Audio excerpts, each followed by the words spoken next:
Could you say that again? I said, welcome to the CAN meeting. Is our tradition. We'll have everybody introduce themselves real quickly, starting with Sharon. Okay. My name is Sharon Smith. I live in town and I'm on the CAN board. And I actually have been since it started. Right. She covers the county The council county stuff. council. Bless your heart. Well, Bless your heart. my name is Mike. I'm at WCP Radio and live on Shopton. And same thing except my name's Jim.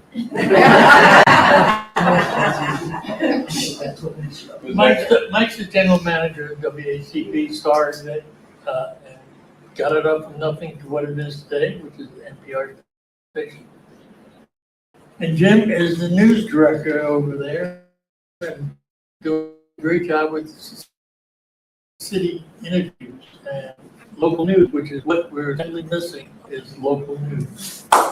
So, Jim's done a great job with that, and the radio station. Me? Yeah, Mary man. Ann. I live on Hamburgs and Somerset. Linda, Chopin Avenue. Bob Donnelly, Street. I'm Roman Jessian. I live at 208 Belvedere, and I'm the vice president of the board. And I'm Mary Ellen Jessian, and I'm connected to the man next to me. I'm Judd Vickers. I live on Belvedere as well, and I'm a board member.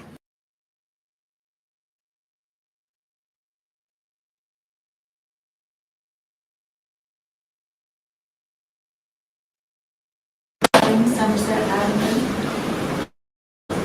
Fran, Oakley Street. Steve. Street. No last name? Chris Young, Love Street. Daddy, High Street. Barbara High Street. Bill Clyde, Somerset Avenue, and I'm chairman of the Board of Zoning Appeals for the city. Lynn Dyke, 301 Mill Street. Like I said, 1 year living in Cambridge now. All right, very good.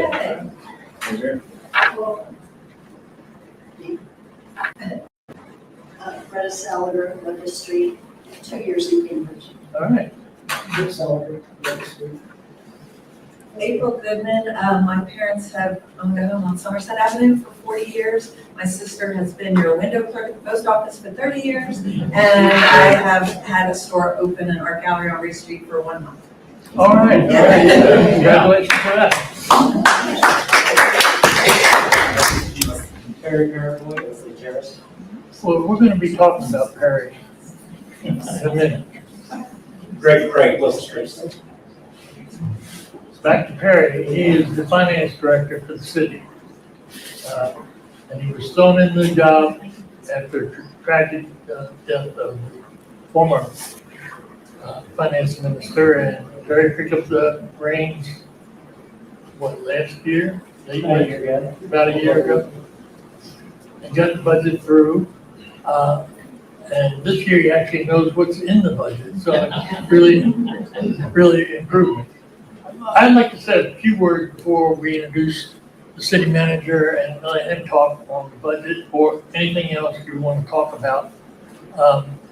As long as you're polite, or almost polite, we'll go with that. This year's city budget is the most sophisticated budget I've seen, and I've seen the last 20 years of budget. And that is due to the two men here, our new city manager and to Perry.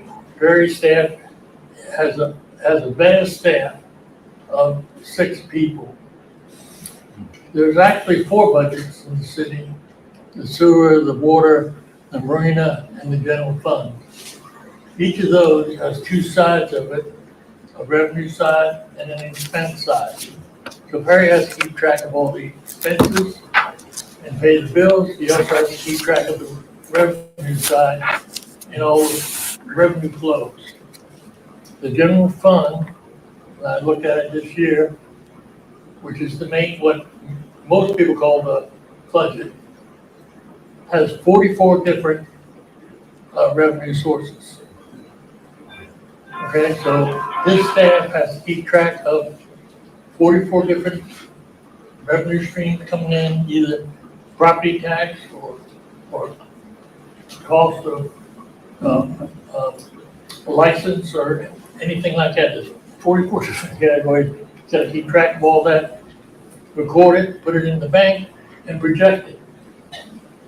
So that little staff is doing a lot, and we should really appreciate his efforts. And we need to appreciate the city manager's efforts, because this year's budget is the best I've seen. As an old budget guy, I've seen a lot of budgets. This is the best city budget I've seen for two reasons. They use the lapse rate for salaries, which is what I've been harping on for 20 years. And more importantly, the city manager set up a maintenance fund to replace equipment that becomes obsolete. That concept is really nice, but hard to sell. People don't want to put money aside for something down the road, but with all the equipment, buildings, and stuff that they have in the city, it's going to happen. As it has happened with the police and fire department, where the air conditioner went out after 17 years, surprise. And it's going to cost $1.5 million to replace it.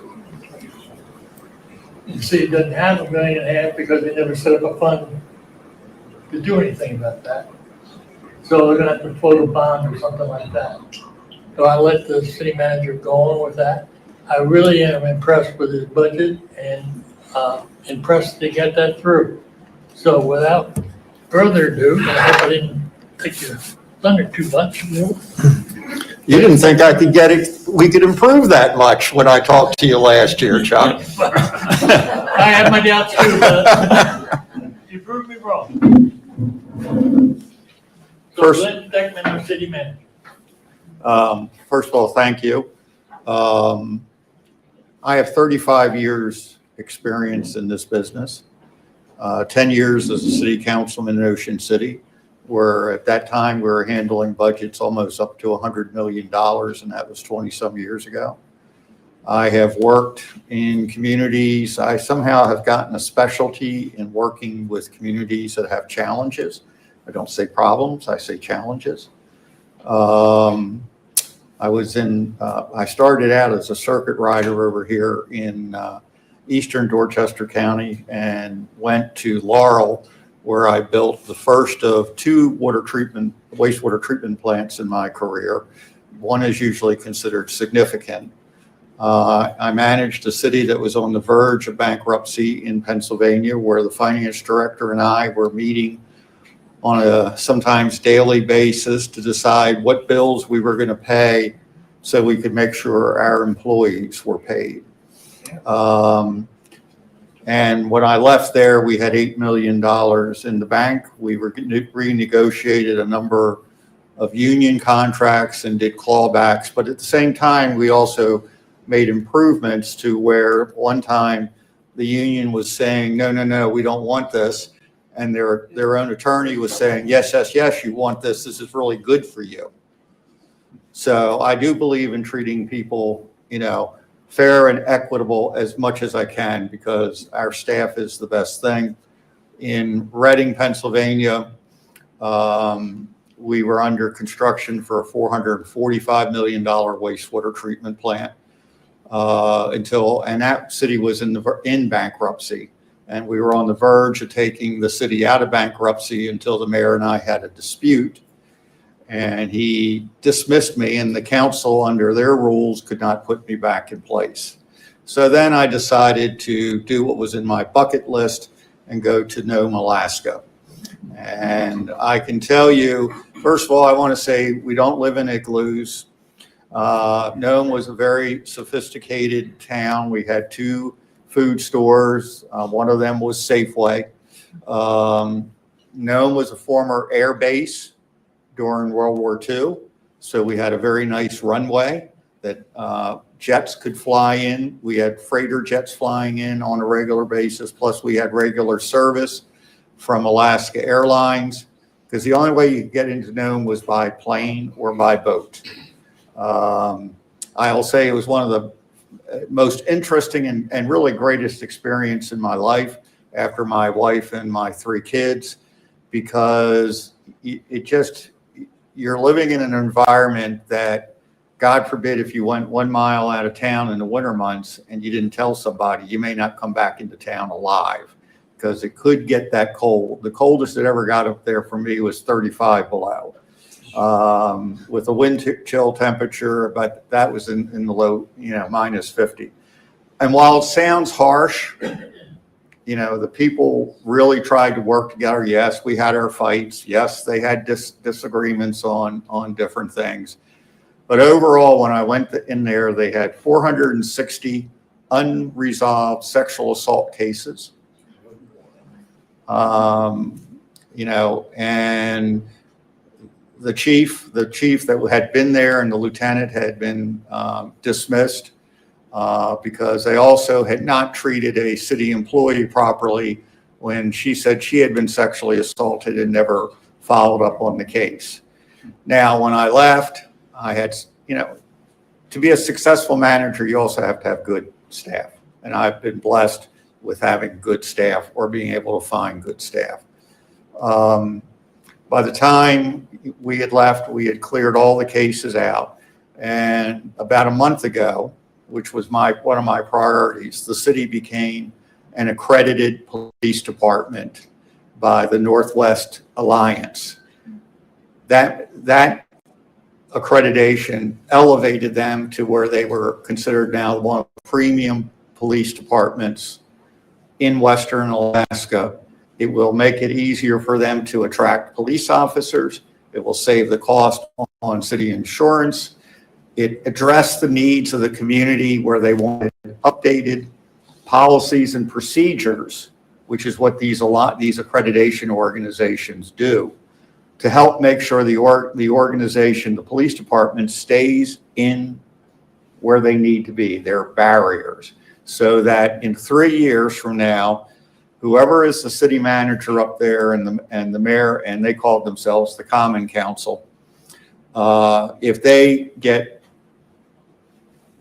dinged, nailed, however you want to put it, it gives an early warning to the leadership of the organization that they have problems. Because you don't want to go, you really destroy your reputation. But I went up there 6 months before COVID, dealt with COVID, dealt with the Iditarod. The Iditarod's home is in Nome. And, I'm proud to say that out of the 10,000 residents in what's called the Nome Census District, we are not in a county, we are in a census district, which is a little different from here. There is no county government. It's the city, the school system, and which operates partially under the city and partially under the state.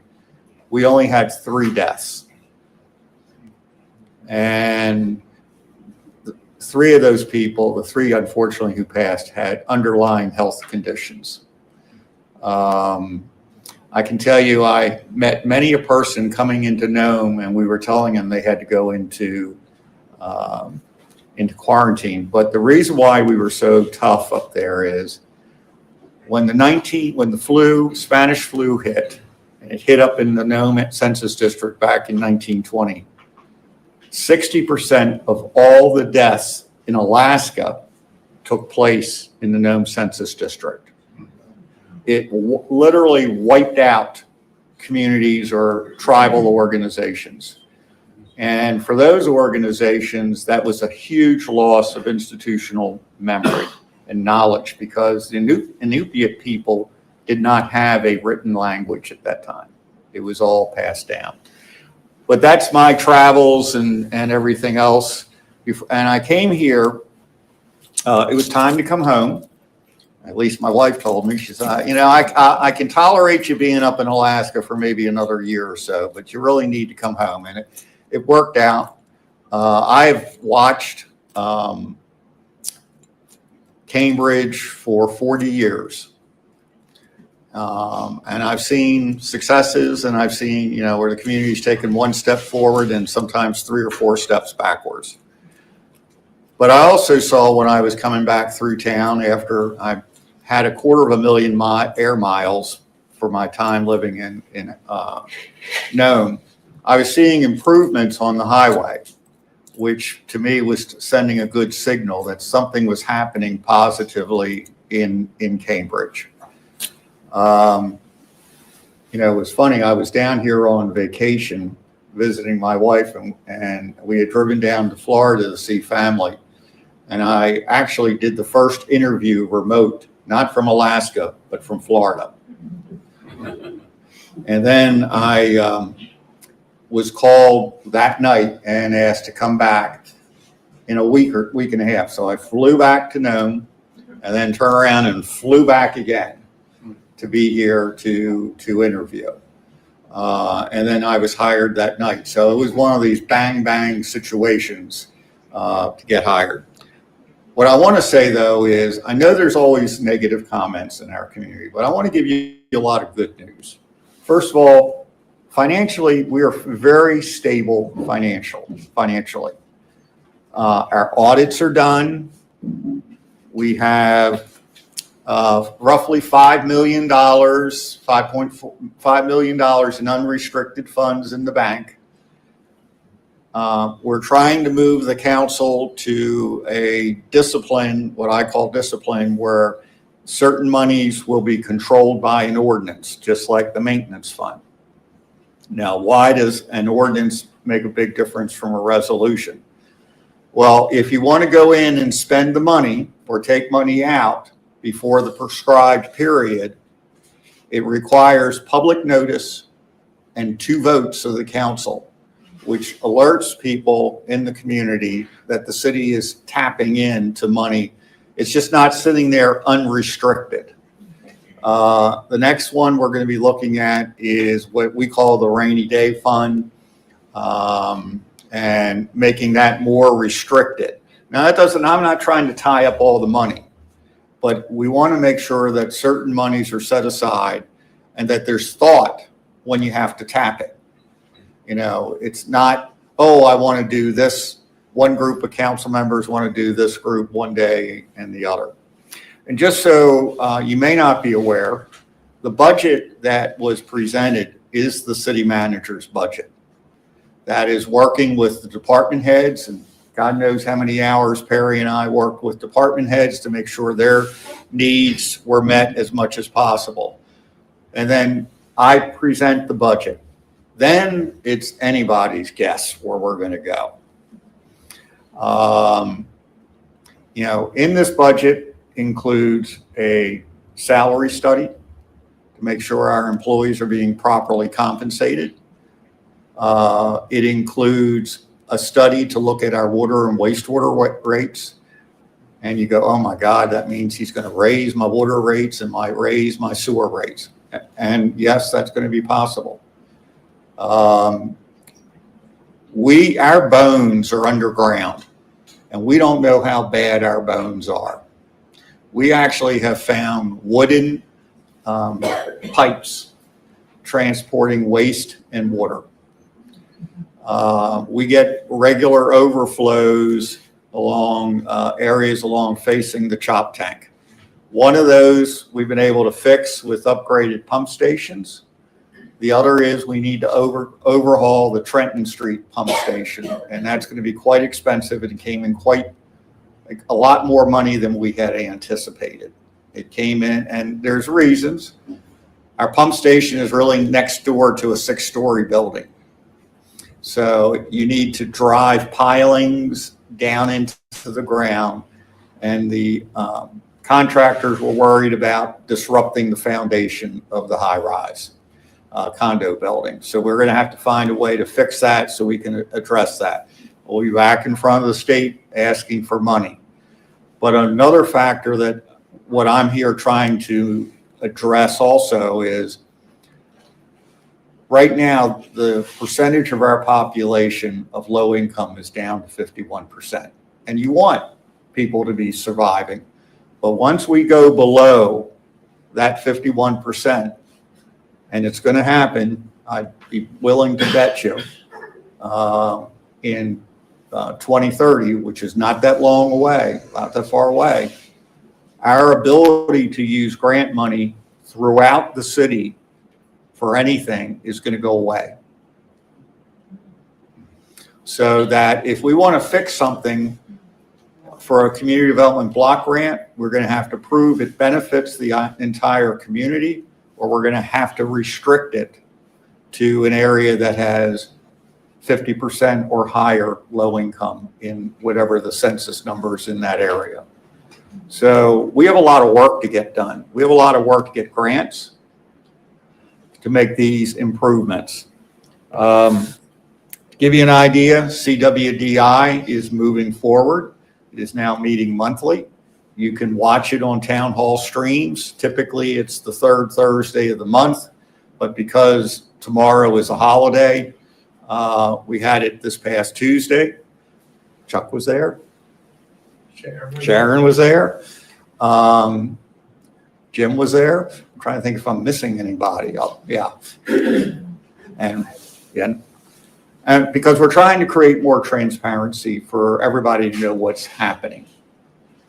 And as those that were there, you know, I keep hammering home, we need to get the word out. We need to talk about it. There are successes going on. Yes, it appears that this has dragged on for decades, but actually the CWDI board was only established 7 years ago to take over this project. And in that period of time, you got 2 to 3 years of COVID and construction prices skyrocketing. Cannery Park is moving. The contract is out. They might be there this week, starting to tear out the concrete there so they can do the next phase. But what's very important in this phase is the dog park is going in. A lot of people have wanted the dog park there. And then the next phase, which we do have money for, will continue that improvements such as a sprinkling park system there for kids to be able to walk through, and eventually it's going to tie more into the pool area so people can do things. We want to put a pump track, a low-key skateboard park, not what you see in some communities. It's more for younger people. We're waiting for Ed Bramble and Company to tell us we're going to pave about 3 miles. It's a little less now, 2.5 miles worth of roads. As part of this, even though a lot of our streets have handicap access, some of those places are 20 to 30 years old, and under the current guidelines, we have to improve them to meet the current guidelines, those corner ramps.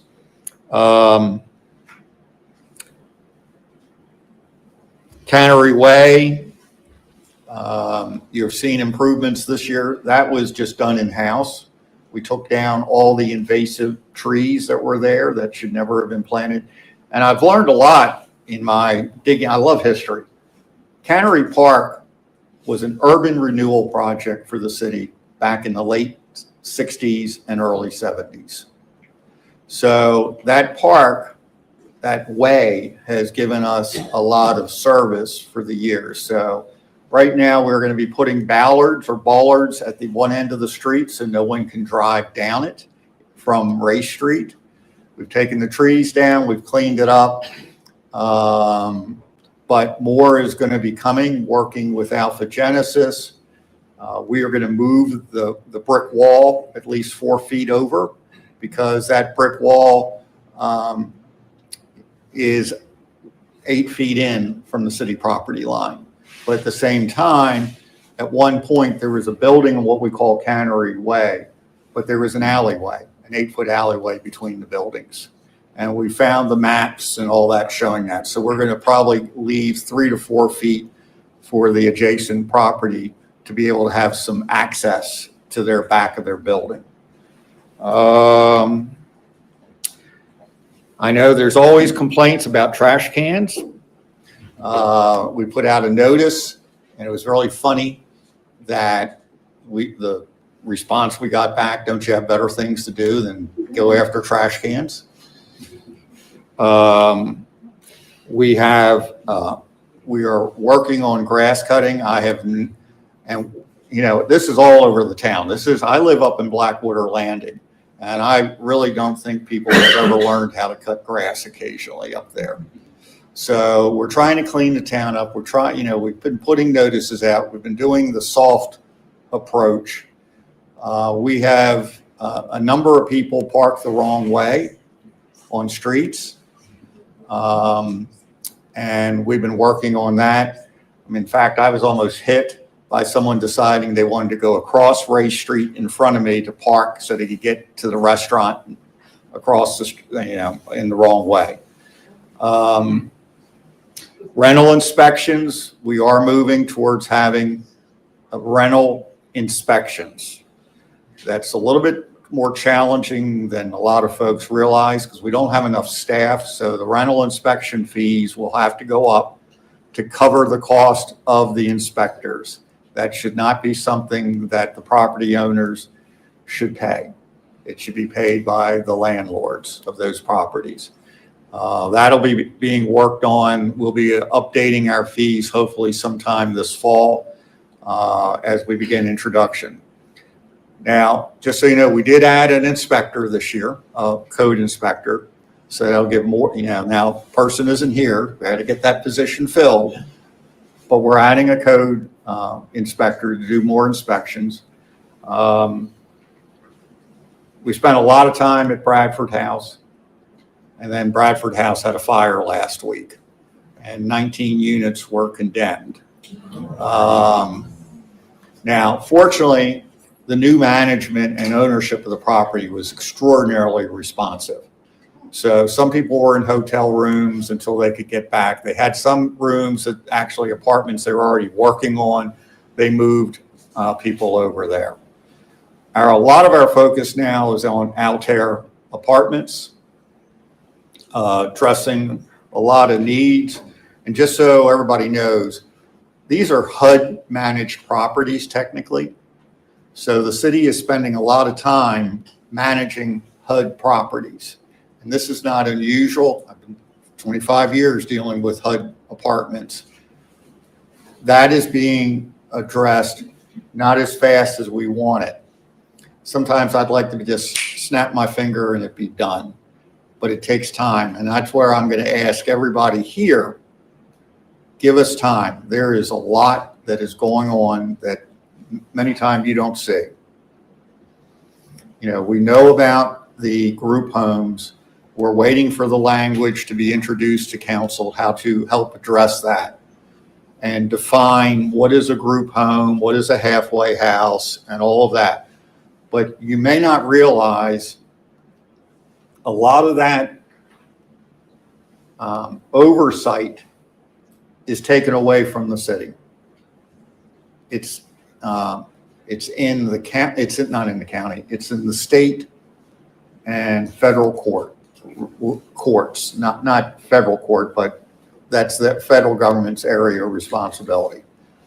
But we understand that. I understand that. We don't want 5 homes of various choices and, as we go straight down the block. It's not fair to anybody in this community. We know a home that apparently is going into Longboat Estates. And the difference with Longboat Estates is they have an HOA. So when that new property owner signed the HOA, there might be greater restrictions because of the covenants on the property. But most of you aren't in an HOA. So it's going to be a challenge. The city does not, I can tell you, the commissioners don't want group homes all over the town and, and concentrated in certain areas. No one wants that.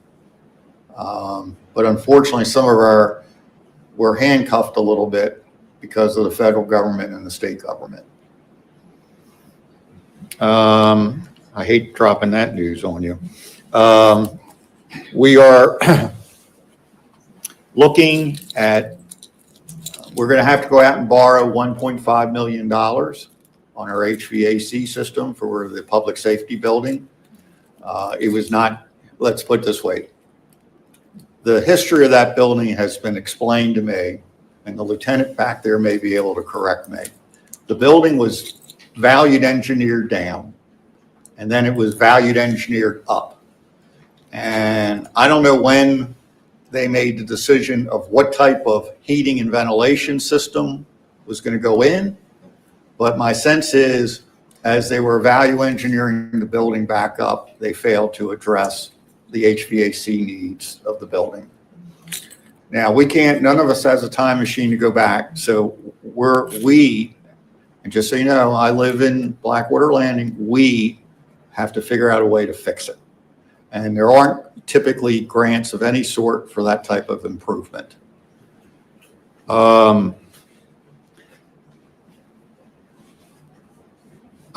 will close with this because I know you've got questions.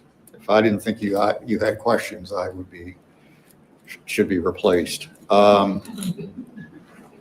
do maintain an open door policy. There are times I am in City Hall on weekends, and when I'm taking, want people to be able to come in, I usually have Tyesha posted, so notice goes out, notice goes to the can and everybody else. There are occasionally when I'm in City Hall, but I'm really trying to get work done it's easier to get done on Saturday. But if you call me and you need to see me, typically I'll make the time for people to come in. I know there's a lot of folks that have talked to me on a number of things, a bike rack down at the marina. We've gotten most of the old meter poles out. We occasionally find one that's around. We're looking at signage. When we pave the miles of street, there's going to be a lot of improvements, and a lot of that pavement is also going into the downtown. So there'll be a lot new street markings and everything else. And we're just trying to fix things up. We can't continue to grow Cambridge by simply adding more and more property. We need to grow the industrial part. We need to grow the business part. We need to get downtown vacancies filled and successful. And I really do believe we could be the next Berlin. Berlin is a very successful community. And there's no reason why we can't get some of that beach traffic to come and visit downtown Cambridge. And your government, the people that work for me, are trying to work on all these things. And I know sometimes you're not happy with us. But if you really feel that something's out of kilter, come talk with me. But I also want everybody to respect each other. That is what is lost in the public discourse these days. I'm of an age where I was taught to respect my elders. I was taught to be respectful. I was taught to be civil. And somewhere we have lost that in the last 20 years, 30 years. And as someone who watches what is going on in the public discourse today, it is very disheartening for me, because I believe in I'm very positive what I try to do. And I wouldn't be doing what I'm doing if I didn't enjoy it and get satisfaction. And that's the benefit of my job. So with that, anybody have any questions? I probably bored you to death. Allison. Yeah, I didn't introduce myself earlier. I'm Allison Kennedy, and I live in Cambridge. So I really have a few questions, so I don't want to hold up a lot of time, but some things, I take notes for the city council meetings for CAN. So I keep pretty up to date on what's going on, or I try to.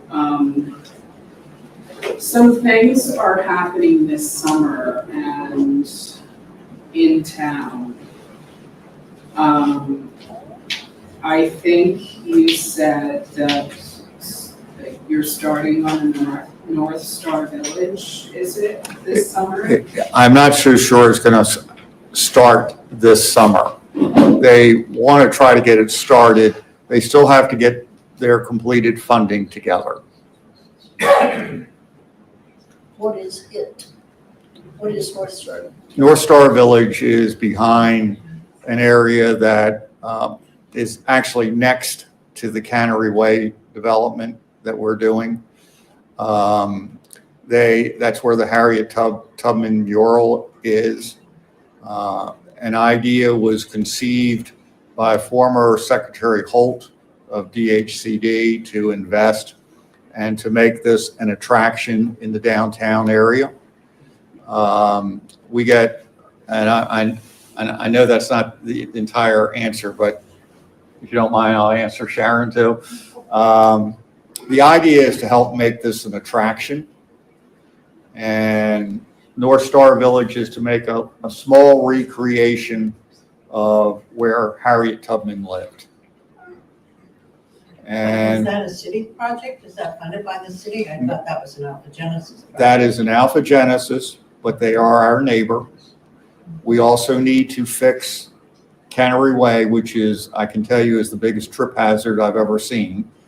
And it's 50-some years old. So we want to partner with them. This partnership, just so you know, predates me, and I'm not trying to, but this project has had fits and starts over probably 8 years. I'm aware. Yeah. Can you just tie into that? Like, I thought really that the initial focus for Alpha Genesis for that space was really the revitalization of the 428 to 432 Ray Street buildings. So I was thinking that why would they be building a structure in the parking lot behind that area when they should really focus first, I would think, on the complete revitalization and renovation of the buildings themselves? 428 and 432 is across the street. No, No. Well, okay. I know it isn't, because I. All right, I mean, Even odds lives there on that street. Okay.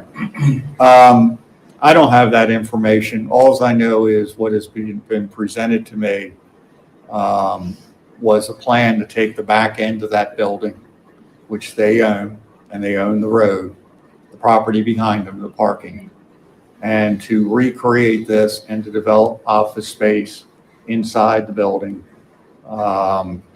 The state government has funded this. They have gotten some federal loans to make this project happen. They're very close to making it happen. So the question is that they originally were going to put a bathroom over on city property. We requested that they not, because managing a bathroom is a very heavy project. Not that I don't think there is a need for some public bathrooms, but I also know that I got to find the right staff to manage that, because public bathrooms are abused. Remember, I worked in Ocean City, and we had a lot of public bathrooms along the boardwalk. And, that was not to say a dirty job, but it was a dirty job. Have you seen the one in Galena on the circle? I've been getting reports on that too. That's a disaster. I mean, it's unfortunate, it bothers me that when we're doing something trying to help people, that effort is abused, and if I was wanting to use a public bathroom, I would think I should be able to walk in and it would be kept clean, or that it shouldn't be vandalized. I mean, that's something to our society today. Allison, I didn't finish here. Well, I was just going to comment because of the buildings. I remember when Alpha Genesis came to the city council with their very, very elaborate plans, and they had their this architect there, and he was very difficult to understand, but they were talking about their plans for the buildings. So I know that they do have plans for the buildings. I don't know where they stand at this point, because then there was all that, you know, their financial issues after that. So, you know, the only thing at the last city council meeting, you were talking about in the budget, supplying funding to the North Star Village. Well, there was a promise made by the city to co-sponsor or to do some matching funding for a grant. That promise was made over 2 years ago. You know, the MOU or MOA, however you want to put it, was never fully executed. But Senator Maltz went and got money. It was supposed to be a $500,000 grant, $300,000 from the state and $200,000 from the city of Cambridge. Now, I want to stop it a little bit. This community got $13.5 million in ARPA funds. And what I have seen in my career and position, ARPA funds was unfortunately more managed as play money. And ARPA funds was the American Rescue, you know, the idea, well, this was federal money. The idea was to put money back into local government, county government, state government to help address the downturn in funding. The money could not be put into pension plans because a lot of communities, not this one, have legacy issues with pension plans that the community has to fund itself. And unfortunately, there are a lot of things bought that maybe I would not have recommended being bought. And, you know, because everybody was looking at trying to get their share. And we had the same problem in, and I got a few gray hair there and was able to keep control of that money, but I lost a little control of another source of funds that had been given to us to help the community through the downturn. You know, we bought a $1.7 million fire truck. We put grant money in, ARPA money into the property, the land bank. We bought a lot of vehicles. We bought, is the paving also paving? The $2.5 million in paving is ARPA funds. So some of it is good that it was going. You know, we gave $1 million to charitable organizations. You know, it's hard to argue against some of this, but I'm a construction guy, just so you know. I like to build. I would have spent, if I had had that money, on City Hall. That way the city could sell 2 pieces of property and move back into City Hall. But, you know, it's easy to make those comments in hindsight. Yes, sir. You had an interesting comment about the percentage of substandard housing, or was that what it was, substandard housing, 51%, or was it subsidized housing? Salary. No, what we're talking about is income in the community, household income. Decreased. Well, it is going to, the amount of, the population in Cambridge is growing. That doesn't mean the population of folks who are in subsidized housing or are below, you know, minimum, below the 50%, low income. Our population is growing, and that's going to offset more people, better, you know, look at all the homes, that have been built. Look at Longboat Estates. Look at Gemcraft houses. Look at, Ryan Homes. There's been a lot of construction out on the east side of town. And those folks, are not $25,000 to $35,000 a year income or $50,000 to afford those homes. So essentially what's going to happen is we are going to grow population. We are going to get wealthier population. And because of that, the number of what is to our benefit, low-income families, we're going to lose that benefit to do improvements all throughout town through community development block grants. Shouldn't that be offset by the influx of more money from taxes and so forth? Perry, why don't you want to answer that? Yeah, I think what Glenn's referring to, the city of Cambridge is referred to as a distressed community. And that's based on the statistics that Glenn's talking about. Once we lose that designation as a distressed community, the eligibility of Cambridge for the grant programs that we've relied on over the last several years will greatly diminish, and it'll become much more focused where we can spend money. And so, yes, it's a good thing that you see the slope of the community rising from left to right, but it will handicap our ability to qualify for grants in a more generic way that we've relied on over the last 3 to 5 years. Yes, but with this increase of money, of more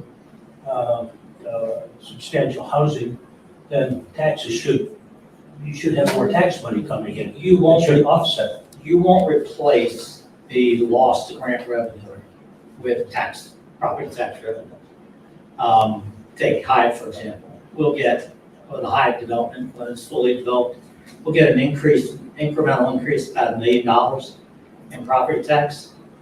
We get grants that are in $3, $4, $5 million categories in order to do revitalization projects for downtown, High Street, things of that nature. So yes, you're right. We will see an increase in property tax, but not on a dollar for dollar basis compared to our the grant dollars that we've been accustomed to. So it behooves us to have lower income. Not necessarily. Well, that's what's here. Well, no, You're intimating. it's the goal is we know we have a date. Sorry. We know we have a date that we have to look at trying to maximize the grant money. We have a lot of needs in this community. We have infrastructure needs. We have roads need to be rebuilt. We can't get into City Hall right now because we can't borrow enough money by other organizations who say the city can't borrow the $8 million that we need to renovate City Hall. We can't borrow the money. We can borrow 1.5. So what are we going to do with City Hall when we get the cost of renovating City Hall is increasing between 3 to 5% every year? We get a $100,000 grant, $100,000 grant, $8 million, $9 million. I can tell you the cost of that going up at $9 million is not $100,000. And, so we are looking at different ideas. A lot of people want that building restored. I'd like the building restored. It's very important to the downtown. But one of the things, we're going to have to think of how we can, and I don't want to discuss too much, nothing because I have anything against the media, but I don't want this to be the breaking story. Oh, go ahead. We're just trying to figure out how to do this responsibly. And I think you've got a lot of good staff who are trying to figure out how to do things responsibly so that we are not creating landmines down the road. Or as I typically say, I don't want someone 10 years from now to say, what the hell was Steckman thinking? That's how we look at things, like the budget. I inherited this budget. Perry and I worked on the current budget that we're getting ready to get into on July 1st. But what you might not know is we're already looking at the budget for 26 and 27. So that we understand the decision we make for this year, how is it going to impact us in 26, 27? So, we're just trying to do a better job. And we are respectful that you allow us to help do this work. We want everybody to be respectful of each other, even sometimes when we say no. Sometimes I may have to say no, but I said, well, maybe we ought to think of it this way, because maybe you didn't ask the question right. Yes, ma'am. How are we being affected by the decisions made at the federal and the state level about taking back grants and, tightening up things? So far, the worst has been losing the Shoreline Resiliency Program, what's called BRIC. We were promised from FEMA between 17 to 19 million dollars. That money was taken off the table. We're still designing it. We'll have plans.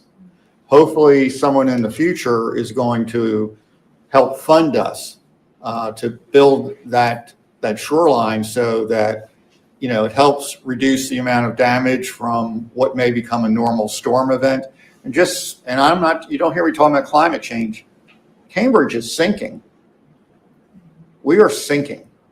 So while the water may be going up, it's also because we're sinking. Subsidence. Yeah, and you may not have heard, but we're losing Bucky Jackson, which is a tremendous loss to this organization. Well, he decided he wanted to go teach, and he's going over to Easton High School, and he's going to run their ROTC program. And I've left the door open. I offered him more money to stay, but this is one of the reasons why he was looking. He went when he was driving up north to get his daughter from college, and they came, they made the decision then. So I can tell you that was quite the loss. I have a huge amount of respect for Bucky. When is he leaving? He is leaving July 18th. We are actively, and this is another issue. We are probably going to have to pay someone to replace him a lot more money. And, sometimes we can't offer the salaries that we've paid here before because we'll not attract anybody to help us. And having a good engineer on staff is great. If the worst comes to worst, we'll have to outsource and have and I'm not picking on any companies in particular, Lane Engineering or GMB, to be our city engineer. George Hyde is going to help a little bit, but he's only going to be involved in some special projects. That's a loss. And we've not been able to get a civil engineer in our junior engineering office either. County can't get one either. So, yes. Mr. Tetman, thank you for being here tonight. I enjoyed your summary, especially at the beginning.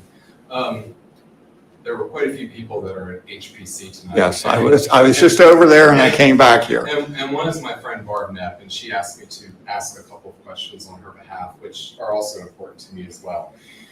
The first is, can you confirm whether the city will fully continue to support the continued role and authority of the Historic Preservation Commission? I don't see why not. And then the second part of that. By the way, just so you know, the Historic Preservation Commission actually is under the mayor and city commissioners. City staff works for me. They support the commission. So, but I don't see any change in how the city staff will be interacting with the commissioners. That's great. And the second part to that, which we've discussed before as well, is the enforcement of the 90-day rule as it relates to non-conforming apartment houses, not only in the West End and historic district, but throughout the city. And I know there are challenges and potentially something coming before the planning commission to help enforce that. But in the meantime, does the city intend to completely enforce that 90-day rule to the extent possible? Well, as you were part of a meeting, you know, and the challenges of enforcing that at times, that is why having active rental inspections would be, is going to be a help. Yes, we're going to try to enforce it. And I say try because I know that one of the comments that was made, well, the building had a major fire and the building has been vacant for 90 days. No, that's not fair.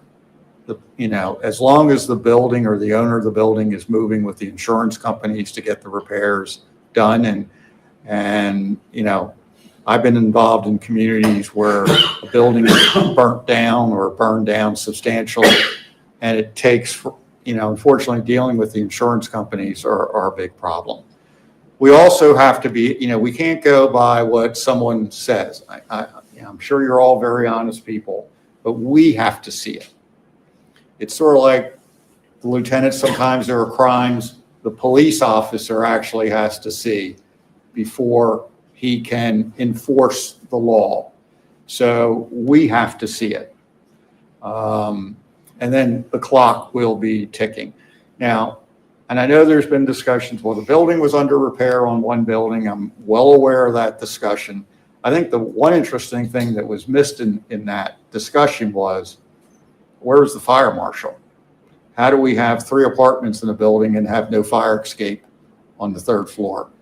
How did that slip through? And I think that's a valid issue. Any other questions? Do you have any more from Barbara? I don't want to make sure. No, well, I mean, it's a bit of a segue into a question I had. So the rule, so I'm getting the impression that you don't agree when there's been a fire that the 90-day rule should apply. But that is currently what is in code if it lapses for any reason for 90 days. And in the case of the house on Locust Street, it was, I believe, 1105. It was vacant. It was a poorly maintained rental that was vacant. The tenants were evicted. There was a fire after it was vacant. It's now been vacant for obviously 2 years. The back end of it's completely out. And I don't see any reason why the city would not compel that property owner to revert that house to the single family use. Well, just so you know, I think when these issues come up, I speak to our attorney. And most of my decisions are going to be influenced by what my attorney tells me, because I have to be careful to avoid bringing lawsuits against the city, and that's the realm. Now, I know that we talked about that, and we need to go up and take a look at that. I mean, you know, right now we have 200 High Street, which has become a big issue. And the problem is, we really sometimes, it doesn't appear, have the tools where we can turn around and say for that particular property, and that roof did not get in that condition in 2 years, I can tell you that. Where if the city sees it, and currently that building is bank owned, and we are trying to work with the bank, why can't we have the authority to go on that property? Because remember, we still have to answer to the courts. Why can't we go over into that property, either put a patch, put a tarp that secures it until the building is addressed? And that's one of the questions that we're having with our city attorney. What do we need to do to be allowed to go on the property without notice? Even though we may have, and I mean, that we're coming that day, not that we haven't talked with them, not that we haven't sent notice. I mean, it's the same thing, and I'm not trying to take away the seriousness. I'm cutting lawns on a regular basis. Why am I in the lawn cutting business? But I am.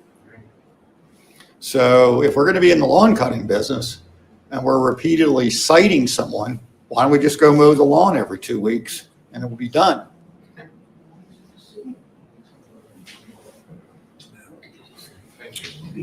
I got 2 different questions unrelated. So one is related to this, and there was a property on Choptank Avenue, for example, 123, right at the corner of Choptank and School, that was vacant for way longer than 90 days. Then it got sold. Now there's a new distant property owner who's very slowly making some repairs, but the workmen that are there had indicated that, yeah, it's going to be 2 units like it was before. And is there not a mechanism, my question for you is, when transactions like this happen, is there a mechanism that the city would put them on notice that, you know, it's been vacant, it lost its ability to be a multi-family residence previously, and you must put it back as a single-family home? Well, hopefully, which I know doesn't happen, the Realtors Association should be cooperating, and they're not. Mhm. They should be telling a property owner that, you know, this building has been vacant for so long, now it cannot be rented. It can't be rented as an apartment building. It can be rented, but it cannot be an apartment building. So it almost at times, unfortunately, is a game of cat and mouse. And when we have turnover of staff, that's when the cat is winning. You know, in that we don't have enough institutional knowledge. Does it help for the community or can to bring things to your all's attention and ask for assistance to make sure it doesn't, because it was a horrible, property before, and doesn't look like they're spending any significant money to upgrade it? I will recommend to everybody, we have on our website a portal to file complaints. That portal, you know, well, if you're, you know, will tell us and tell the staff if we drop the ball, tells me if we drop the ball. But to turn around and just say, I got this property, I need the residents to use the portal. That's why it was installed. It's almost a, So there's like a ticket number assigned to each entry, and it's got to be cleared in some fashion? right. Wonderful. That's really excellent. The other question is about the vitality of downtown and the parking situation. With the loss of the parking lot behind what used to be Providence State Bank, it's now Thai Italian, which is chained off by the current property purchaser, I guess. That's really put a drag on the amount of business that's flowing into downtown, and you see very anemic attendance, to the second Saturday events, particularly there on Poplar Street, because there's virtually no place to park the car. There's a lot of parking. I'm going to disagree with you a little bit on this. There's a lot of parking in downtown. There is parking in the city parking lot that is available. There is parking, even in the parking lot, well, depending on which roads are closed. I know that's a challenge. But there is a lot of parking, especially behind Chesapeake College, that people don't access. That's one of the reasons why we cleaned up Cannery Way. We wanted people to feel comfortable to walk through Cannery Way. There's parking behind the Blackwater Bakery. What we don't have is good signage. And, we are trying to work with the Main Street Board to develop signage, a unified signage that is placed at proper height, that's very clear to direct people around the city. We're working on it with them to come up with a unified banner look so that when people come into downtown, they will get a sense that we're working together and that we, are presenting a positive view of the downtown. Yes, ma'am. You talk about Cannery Way being, not particularly safe. Either the sidewalks and the ADA is not being controlled there either. There's no way a wheelchair can get through there. The bricks and everything are a mess on the sidewalks, which I think more people use than they use Cannery Way. So I know that new sidewalks were to be installed several years ago, but I haven't seen anything. Is there any plans for addressing that? And the ADA, that's kind of a simple thing to do with your code enforcement. We are going to be paving most of Ray Street in particular. And, we're a lot of handicap accessibility issues are going to be dealt with at that time. But that's the road, not the sidewalks. Well, the sidewalks are the responsibility of the business owners. We do have, we're trying to work with the business owners to clean up, and it's a good argument, but I can also, just so you know, the sidewalks in our town are a problem. I can walk down High Street, and my wife and I were down there the other day, and the sidewalks are awful on High Street. They are. But I'm also going to ask you, I got a list this high. We need time. That's the only thing I ask. And you can always hold me accountable. But yes, there are sidewalk issues. The city is signing agreements with property owners to fix their sidewalks, where we bring a firm in once or twice a year, and we get a great price because, one, the sidewalk company knows they're going to get paid, which is very important. That's why we do trash service the way we do it. And, they'll get paid, they'll come in, and the homeowner gets the best price possible for concrete. And, it moves, ebbs and flows, but I don't have enough staff. I hate to say it. If I do trash cans, I do lawn cutting, I do this, I don't have enough staff. And I'm not trying to make an excuse. I can tell you every weekend I drive around, and on Monday morning, I send to codes, are you aware of this property? Are you aware of that property? And many times they are. They've already cited them. I just don't know it, because I'm not getting down. I'm not telling a code officer what to do. I'm telling them just to enforce the law. It's the same thing with the police officers. I'll bring to the attention to the chief, but it's still the chief's decision on how he wants to disperse the men and women of his department. So for the ADA, there are many ADA things, tables out there that shouldn't be and all of that. Is that the code enforcement? That's been a law for over 40 years, ADA, so. You can argue that would fall for the business to make sure they are meeting codes. But who makes them accountable for that? Well, if you feel that something is not being done, you can contact the state, ADA. The state. And speaking of enforcement and staffing, before you got here, they launched the land bank. And I think a lot of that was with the tactic to be aggressive with some of the slumlords around, take over properties, pelt them with a bunch of citations, get them into court, and have things go either into escrow or have them fixed up. Or is anything happening with land bank, or is that a staffing issue? Well, we're setting up the law around. There has to be, it's going to be an independent organization. The city is not going to be running it. There will be a group of citizens that will be managing the land bank.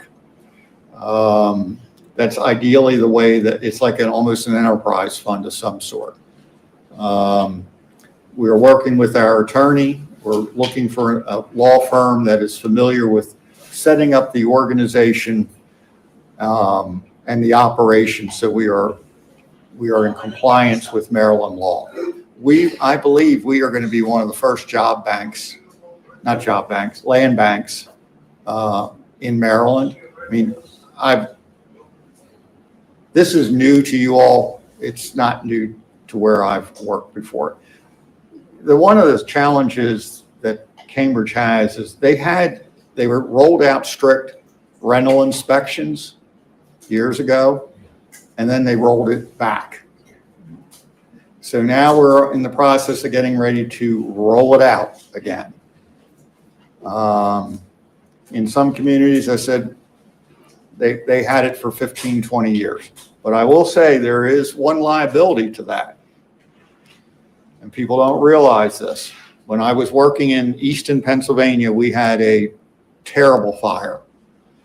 And the fire chief who worked for me was saying it's the worst fire he had ever seen. The death ended up the death of 3 people, 1 a child. 1 person survived with burns. But if you went and looked at the building looked like it had not caught on fire. The fire was so intense on the inside. Now, one of the first things that happened was between the press and lawyers, they were coming in to see our inspection files to see if we had inspected the building properly. Fortunately, the staff had done that. The father of the lady that was deceased made a decision. They wanted a washer and dryer in the 3rd floor apartment. They jury-rigged the electrical system and jury-rigged the dryer system, and took the smoke alarms down. But if we hadn't done our job right, we could have been sued too. So that's why when sometimes I'm a little cautious, I want to make sure you know why. I don't want us to get caught in lawsuits. And this particular community had a $5 million lawsuit because the police department had not conducted themselves properly. And because of that, we had to sell a building, lease it back essentially. This was the community I was, the finance director and I were deciding who got paid this week, as long as we could get the staff paid. So I've seen a lot, and sometimes negative, but I'm still an optimist. Allison, excuse me, I don't know whose hand went up first. Allison can go first. Oh, thank you. So you and the county gave back the tax money to CWDI and also abated the tax that they had to pay for 2024.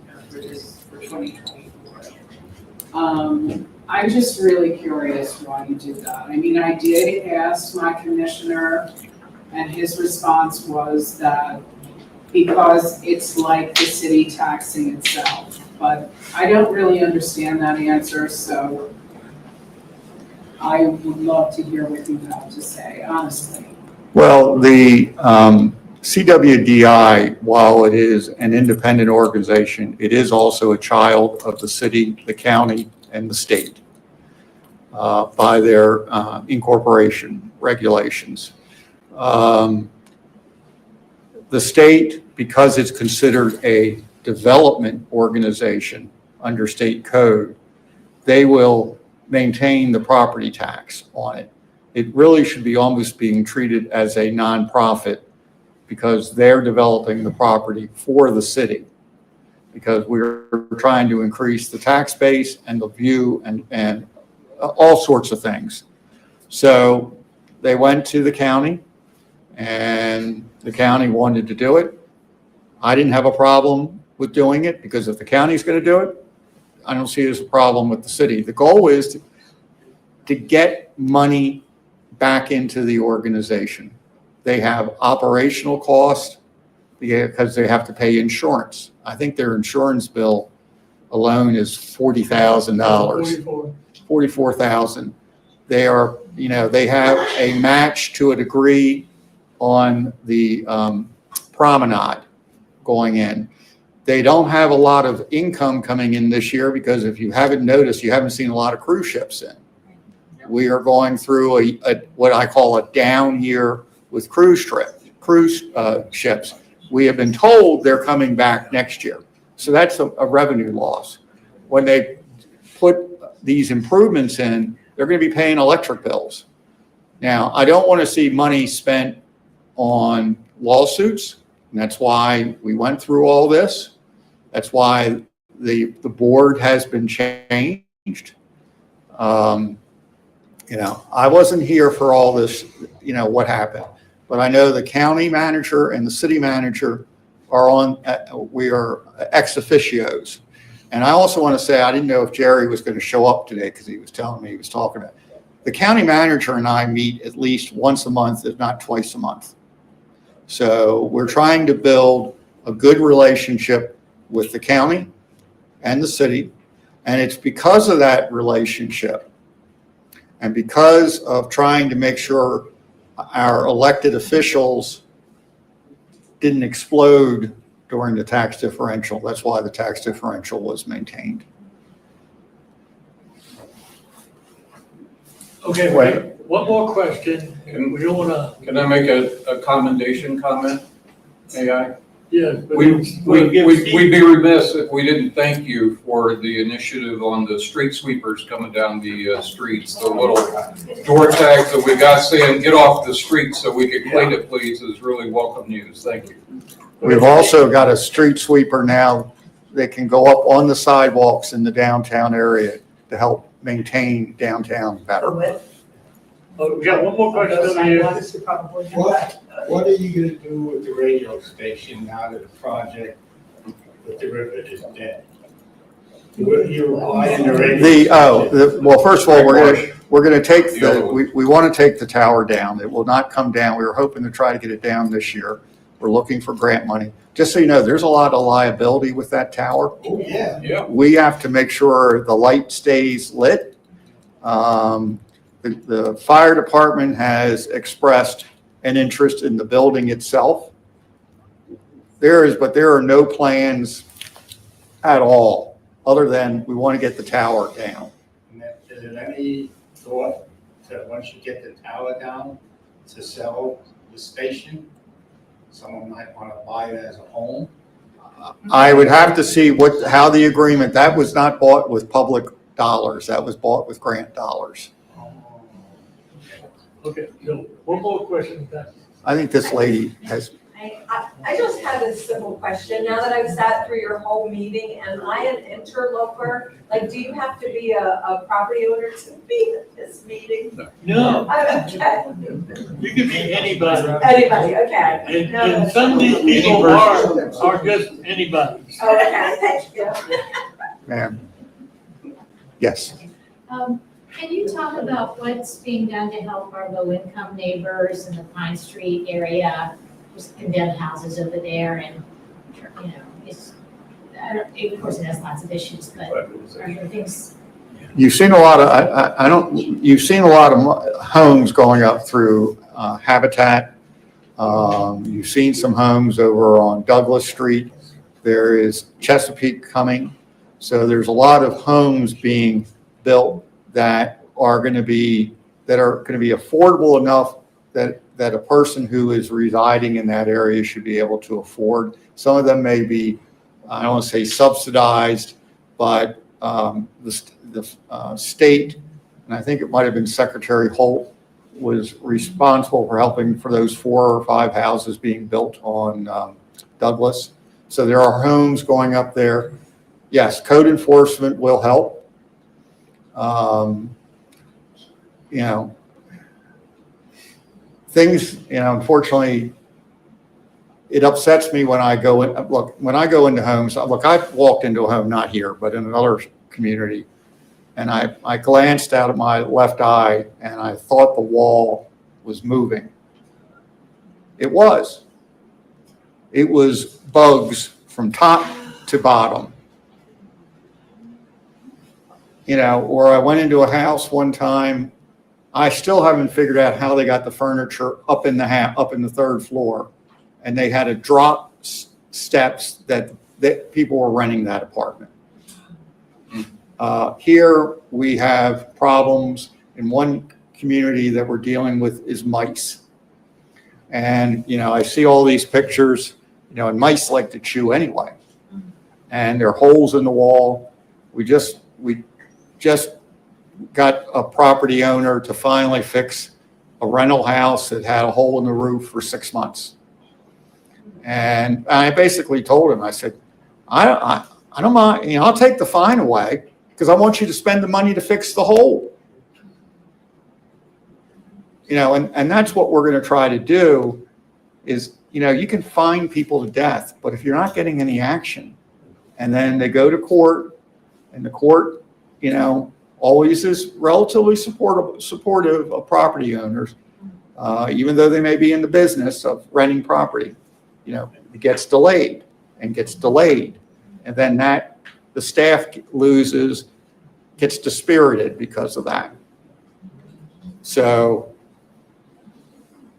I think you're going to see a lot of things coming that I can't really talk about because we're still working on it, but you're going to see more action out of the city over the next 6 to 9 months. As I would tell anybody, I can't fix everything in a year. There are things that I'm seeing that I want to fix right now that may not be related to what some of you want to see done. We want to get our finances, our financial house in order. And Perry has done a good job. Perry and I talk at least twice a day, and he brings the latest, oh no, you may not want to hear about this. But we get it done. So we want to thank you for coming.